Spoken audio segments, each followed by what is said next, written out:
তাদের অবস্থান সমূহে তোমরা বসবাস করলা, তাদের সাথে আমি কি আচরণ করেছি এটা তোমাদের কাছে স্পষ্ট হয়েছে। আমি তোমাদের কাছে বিভিন্ন দৃষ্টান্ত দিয়েছি। অন্যান্য জালেমদের পরিণতি তোমরা জেনেছ, জানার পরেও তোমরা কেমনে জালেম হইলা, জালেমদেরকে আল্লাহ এটা স্মরণ করায় দিবে। এই জন্য চারটি কথা নিজের আখেরাতের জন্য হলেও মনে রাখবে। 1 নাম্বার, জালেম হব না। 2 নম্বর, জুলুম করব না। 3 নাম্বার, জালেমের সহযোগী হব না। 4 নাম্বার, মাজলুমের বদদুয়া থেকে বেঁচে থাকবো। এই কথাগুলা সারা জীবন মনে রাখবে। আল্লাহ আমাদের সকলকে অত্যাচার করা, অত্যাচারী হওয়া, অত্যাচারীর সহযোগী হওয়া থেকে আল্লাহ আমাদেরকে হেফাজত করুন।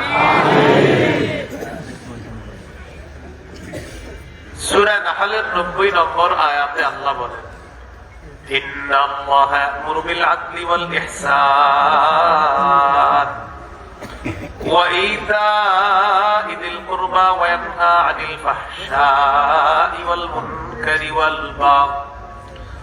আল্লাহ ইনসাফের আদেশ করেন, আল্লাহ পরোপকারের আদেশ করেন, নিকটাত্মীয়দের হক গুলা আদায় করে দেওয়ার আদেশ করেন।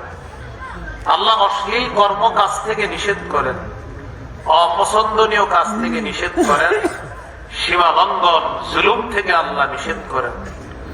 একটু আমার সাথে বলেন, বলেন আল্লাহ ইনসাফের আদেশ করেন, জুলুম থেকে নিষেধ করেন। সূরা মুমিন বা সূরা গাফিরের মধ্যে আল্লাহ পাক রব্বুল আলামিন বলেন, ইয়াওমা হুম বারিজুনা লা ইয়াখফা আলাল্লাহি মিনহুম শাই' লিমানিল মুলকুল ইয়াওম লিল্লাহিল ওয়াহিদিল কাহ্হার।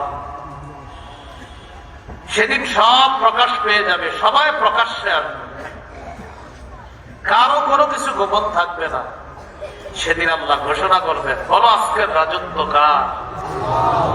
সবার সামনে দিয়ে কথাটা যাবে। হামান, কারুন, সাদ্দাত, ফিরআউন, যত ক্ষমতাধর জালেম বাদশা সবার সামনে দিয়ে যাবে। আল্লাহ জবাব দিয়ে দিবে, লিল্লাহিল ওয়াহিদিল কাহ্হার। মহা ক্ষমতাধর প্রতাপশালী আল্লাহর রাজত্ব। এত ক্ষমতা আল্লাহর। এরপরে আল্লাহ বলেন, আল-ইয়াওমা তুজজা কুল্লু নাফসিন বিমা কাসাবাত লা যুলমাল ইয়াওম। আজ প্রত্যেককে তার কর্মকাণ্ডের প্রতিদান দেওয়া হবে, কারো প্রতি সামান্য অবিচার করা হবে না। সবচেয়ে ক্ষমতা আল্লাহর। সে রব বলছে কারো উপর কোনো জুলুম করা হবে না। সহিহ বুখারীর শেষ হাদিস ৭৫৬৩ নম্বর হাদিস। এই হাদিস ইমাম বুখারী তার কিতাবে আনার আগে একটা শিরোনাম আনছে কোরআনের আয়াত দিয়ে। সূরা আম্বিয়া ৪৭ নম্বর আয়াত, ১৭ পারা, হাফিজি কোরআন মাজিদ অনুযায়ী ৫ নম্বর পৃষ্ঠা। আল্লাহ বলেন, আউযু বিল্লাহি মিনাশ শাইতানির রাজীম। وَنَضَعُ الْمَوَازِينَ الْقِسْطَ لِيَوْمِ الْقِيَامَةِ فَلَا تُظْلَمُ نَفْسٌ شَيْئًا। আল্লাহ বলেন, আমি কিয়ামতের ময়দানে ইনসাফের পাল্লা কায়েম করব। আল্লাহর পাল্লাটাই ইনসাফের। ফালা তুজলামু নাফসুন শাইআ। কারো প্রতি সামান্য অবিচার করা হবে না, জুলুম করা হবে না। এজন্য আল্লাহ রব্বুল আলামিন হাদিসে কুদসির মধ্যে আমাদেরকে তার ক্ষমতা এবং কিছু বিষয় আল্লাহ নবীর মাধ্যমে আমাদের জানায় দিয়েছে। মুসলিম শরীফের ২৫৭৭ নম্বর হাদিস, কিতাবুল বিররি ওয়াসসিলাতি ওয়াল আদাব, একটা অধ্যায় আছে সদ্ব্যবহার করা, রক্তের সম্পর্ক রক্ষা করা, শিষ্টাচার বজায় রাখা। বাবু তাহরিমিজ যুলমি, জুলুম করা হারাম। এই শিরোনাম বা পরিচ্ছেদে ইমাম মুসলিম একটা হাদিস আছে।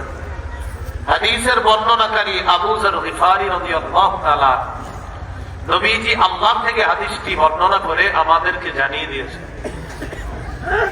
عن أبي ذر رضي الله تعالى عنه عن النبي صلى الله عليه وسلم قال عن النبي صلى الله عليه وسلم فيما روى عن الله تبارك وتعالى। নবীজি আল্লাহ থেকে বর্ণনা করেন, আল্লাহ বলেন, ইয়া ইবাদি ইন্নী হারামতুজ যুলমা আলা নাফসি ওয়া জাআলতুহু বাইনাকুম মুহাররামা ফালা তাযালামু। হে আমার বান্দারা, আমার এত ক্ষমতা, এরপরেও আমি নিজের উপর হারাম করেছি জুলুম করা। আল্লাহ বলেন আমার সব